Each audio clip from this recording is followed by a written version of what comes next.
오늘은 지난 시간에 이어서 서버 모터 용량 선정에 대해서 조금 더 이야기해 보겠습니다. 왜 용량 선정을 두 편에 나눠서 진행하는지 궁금하실 겁니다. 이제 그 이유가 지난 시간에는 직선 왕복 운동을 하는 상황일 때를 말씀드렸고, 오늘은 회전을 하는 상황일 때, 회전 운동을 말씀드리려고 합니다. 회전 운동은 직선 왕복 운동과 다르게 정말 생각지도 못한 일이 생길 수가 있습니다. 물론 저도 그런 것을 경험해 본 적이 있습니다. 사진을 보시면 제가 처음으로 회전 운동을 하는 물체를 제어할 때 찍은 사진입니다. 여기 동그라미 친 게 모터와 감속기이고 4배 같은 모터에 10대1 감속기를 체결하고 감속기에서 약 35cm 정도 되는 거리에 무게중심이 있습니다. 무게는 대략 3kg 내외인 것으로 기억하는데, 저는 무거운 물체가 아니라서 사실 3kg는 크게 무거운 거 아니죠. 쉽게 잘 될 줄 알았습니다.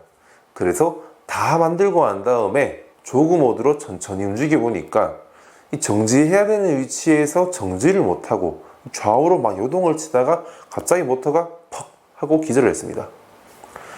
이게 한밤중에 작업을 하던 터라서 순간 모터에 정말 귀신씨인 줄 알았습니다. 왜냐하면은 모터의 용량이 모자란다고는 생각지도 못했습니다. 정말 한 손으로도 쉽게 들 수 있는 물체인데 이 정도 속도에서 정상적으로 출발과 정지를 못하고 그냥 뻗었습니다. 이제 왜 이런 일이 생겼는지 말씀드리겠습니다. 이런 짝대기가 있고 제 팔이 모터와 감속기라고 생각했을 때 이 무게중심인 가운데를 잡고 좌우로 빨리 움직여도 떨림과 진동이 전혀 없이 출발과 정지가 가능합니다. 이게 지난 영상에서 말씀드린 직선 왕복 운동일 때의 경우입니다. 이제 한쪽 끝을 잡고 움직여 보겠습니다. 화면상 잘 보이실지 모르겠지만 짝대기 끝부분이 정지할 때 진동이 있습니다.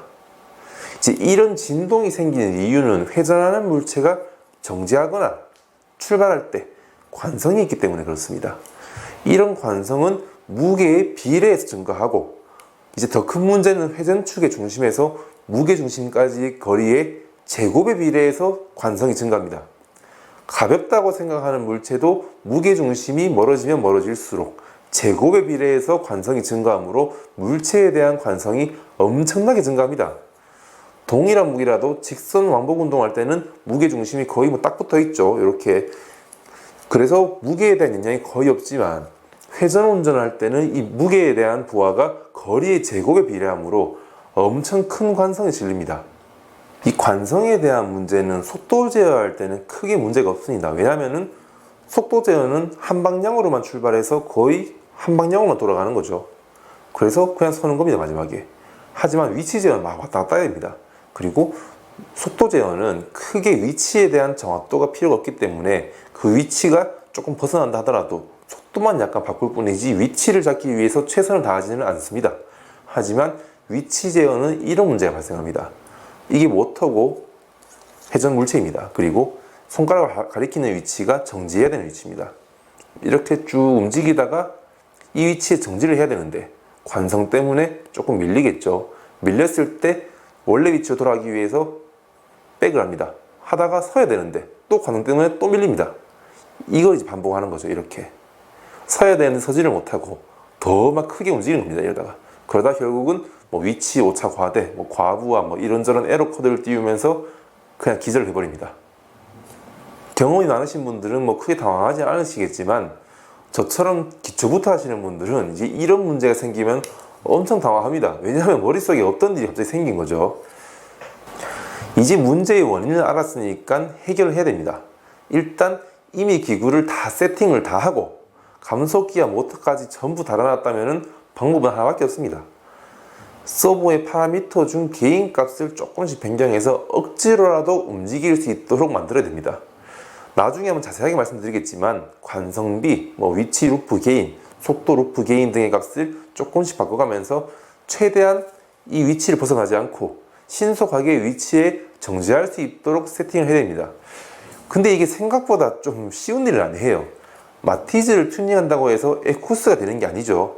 그냥 조금 나아지는 정도입니다. 그래도 세팅만 잘해준다면 완벽까지는 아니지만 어느 정도 쓸 정도는 될 수도 있습니다. 물론 안 될 확률이 더 높습니다. 제발 되기를 응원하겠습니다. 이게 약간 벗어나는 거면 잡기가 쉬운데 많이 벗어나는 거는 암만 튜닝해도 방법도 없습니다. 이거는 이번에는 기구와 모터, 감속기 아무것도 없는 상태에서 시작하는 거다. 정말 다행입니다. 일단 가장 중요한 것은 무게중심을 최대한 모터와 가깝게 만들어주는 것입니다. 아까도 말씀드렸지만 관성이 거리의 제곱에 비례하니까 무게를 줄이는 것보다도 무게중심을 가능하다면 모터와 가깝게 만들어주는 것이 가장 중요합니다. 그 다음은 당연한 것이지만 이제 무게를 조금 줄여주는 거죠. 하지만 뭐 줄이고 싶다 해가지고 마음대로 줄일 수 있는 것도 아니고 뭐 무게중심을 또 옮길 수 있는 것도 쉬운 게 아니고 한계가 있습니다.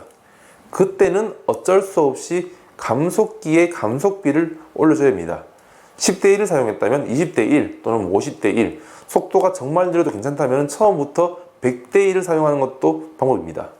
비용과 조건만 된다면 모터의 용량을 큰 것으로 바꾸는 것도 좋은 방법입니다.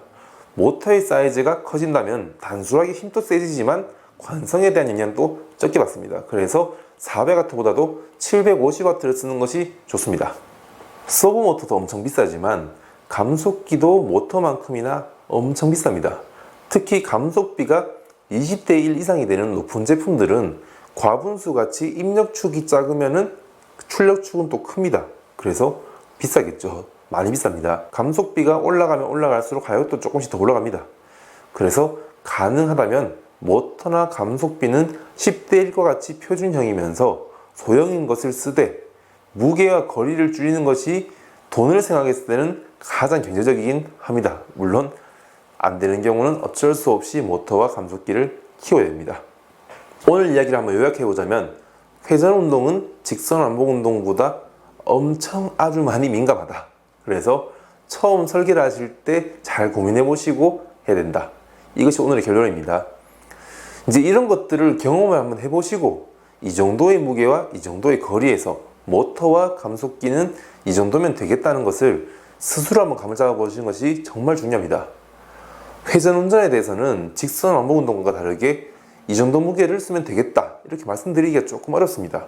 이제 그 이유가 속도 그리고 가속도 중심축과의 거리에 따라서 이 민감도가 엄청 크게 차이를 보기 때문에 그렇습니다.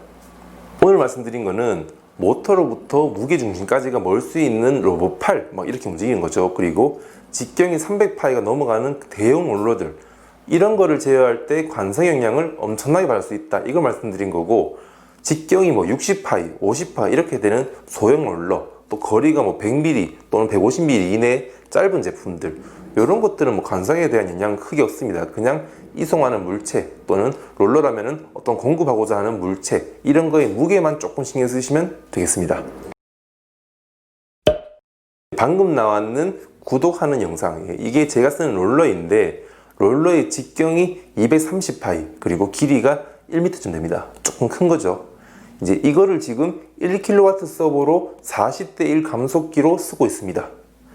처음 설계할 때는 40대 1이 아니라 10대 1 모터의 용량은 1kW가 아니라 400W를 썼습니다.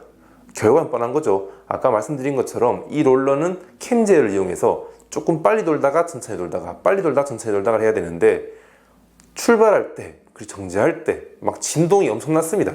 진동이 엄청나가지고 제대로 정지도 못하고 출발도 못하고 과부하로 죽어버리고 하지만 지금 모터 용량을 많이 키우고 그리고 감속비를 올리니까 출발, 정지 잘하고 있습니다. 오늘 영상이 도움이 되셨다면 좋아요, 앞으로 영상 기대되시면 구독을 부탁드리겠습니다. 영상을 끝까지 시청해주셔서 정말 감사합니다.